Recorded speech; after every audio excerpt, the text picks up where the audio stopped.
अस्सलाम वालेकुम, मेरा नाम है मकबूल अहमद और आप देख रहे हैं सदाया न्यूज वाराणसी। इस समय हम वाराणसी के वार्ड नंबर 95 पार्षद रमजान अली साहब से सीधे तौर पर बात करेंगे। इस दौर में जो राजनीति चल रही है धर्म की, क्या इससे पहले कभी ऐसी राजनीति रही कि लोगों को अपने दुकानों पर नेम प्लेट लगाना पड़े?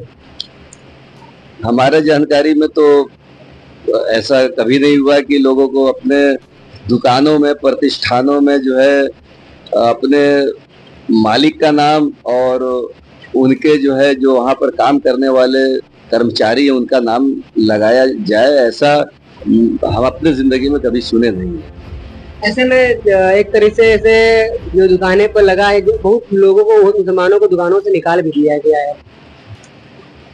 देखिए, ये जो आदेश आया है, योगी जी ने जो आदेश किया है कि दुकानों पर, प्रतिष्ठानों पर नाम, चाहे वो मालिक का हो चाहे कर्मचारियों का, इससे ये साफ जाहिर होता है कि मुसलमानों के यहाँ से कोई सामान मत खरीदिए और उनको बेरोजगार कर दिया जाए। तो ये एक किस्म का पोलराइजेशन है। और भारतीय जनता पार्टी, हम अपने बचपन से देखते चले आ रहे हैं कि पोलराइजेशन की ही राजनीति करती है और वो पोलराइजेशन करके सरकार बनाना चाहती है। लेकिन मैं एक चीज बताना चाहता हूँ, आज के डेट में हिंदुस्तान की जनता ये पूरी तरीके से समझ चुकी है कि भारतीय जनता पार्टी सिर्फ लोगों को पोलराइज करना चाहती है और पोलराइज करके हिंदू और मुस्लिम की राजनीति करती है और हिंदू मुस्लिम को लड़ाती है आपस में। इससे हमारे देश का अमन चैन खत्म होता है और इनको सत्ता सुख मिलता है। ऐसे में भारत के इतिहास में कभी ऐसा रहा कि कोई ऐसा मुख्यमंत्री आए और ऐसे आदेश करे किसी की सुरक्षा को, स्वच्छता को, तमाम चीजों को लेकर?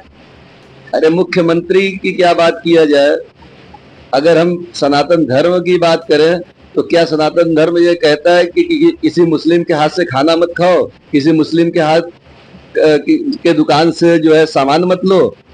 हर धर्म ये कहता है, चाहे वो सनातन धर्म हो, चाहे मुस्लिम धर्म हो, चाहे ईसाई धर्म हो, चाहे सिख धर्म हो, सब धर्म इंसानियत की शिक्षा देता है। अगर कोई मुस्लिम की दुकान है तो वहां पर मुस्लिम की बात ना किया जाए, वहां पे इंसान बैठा हुआ है। और कोई अगर हिंदू की दुकान की बात किया जाए तो हिंदू की बात ना किया जाए, वहां पे इंसान बैठा हुआ है। हर मजहब पहले इंसानियत की बात करता है। कोई ये नहीं कहता है कि मुस्लिम के हाथ से सामान मत खरीदो या मुस्लिम के हाथ का सामान मत खाओ, कोई धर्म ये नहीं कहता है। तो इसको लेकर अगर बात किया जाए कि ये मुख्यमंत्री महोदय जो अपने आप को योगी भी बनते हैं, इस तरीके का आदेश दे रहे हैं, तो ये योगी और सनातनी कहाँ से? ये इनके ऊपर ही सवाल मैं खड़ा करता हूँ कि ये सनातनी कहाँ से? सनातन धर्म ये नहीं कहता। कोई मुख्यमंत्री क्या किसी धर्म विशेष हो सकता है, किसी धर्म विशेष धर्म को फायदा पहुंचाने वाला?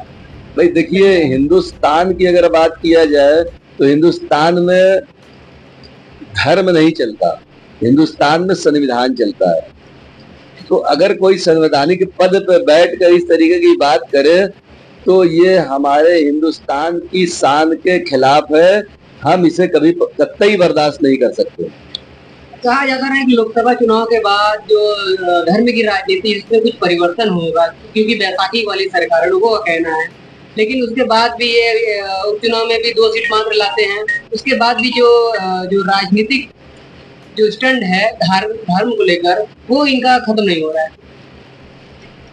अभी योगी जी को शायद यही लगता है कि हम पोलराइजेशन ही करेंगे और पोलराइजेशन करके ही सरकार बनाएंगे। लेकिन हिंदुस्तान की जनता ये समझ चुकी है और 2024 के चुनाव में ये साबित कर चुकी है कि अब पोलराइजेशन हिंदुस्तान में चलने वाला नहीं है। असल में किस मुद्दों पर बात होनी चाहिए वर्तमान में जो स्थिति है? वर्तमान में की जो हिंदुस्तान की स्थिति है या उत्तर प्रदेश की स्थिति है, इसमें इंसानियत की बात होनी चाहिए।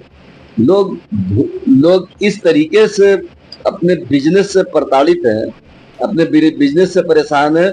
लोगों को अगर मिडिल क्लास की बात किया है तो उनको 2 जून की रोटी नहीं मिल पा रही है। तो पहले हम उनको रोटी दिलाने की बात करें। ऐसी राजनीति करे कि जो गरीब आदमी है, जिसको 2 जून की रोटी नहीं मिल पा रही है, उसको रोटी मिलने लगे। ऐसी बात हमें करना चाहिए। जब तक किसी भी इंसान का पेट नहीं भरा होता है, तब तक वो भगवान की पूजा करने नहीं जाता। तो पहले पेट भरने की बात किया जाना चाहिए, बाद में मंदिर और मस्जिद की बात किया जाना चाहिए। हम मुसलमान हैं, हमारा पेट ना भरे तो पहले नमाज पढ़ने नहीं जाएंगे, पहले पेट भरेंगे। तो सावन का प्रथम सोमवार है, क्या कहना चाहेंगे सावन को लेकर? भाई सावन उनका एक प्रथम सोमवार है, उनका पर्व है, हम उनको बधाई देंगे। वो अपने धर्म के काम को, आस्था के काम को बढ़िया तरीके से करें। अपने अपने जो आराध्य देवता जो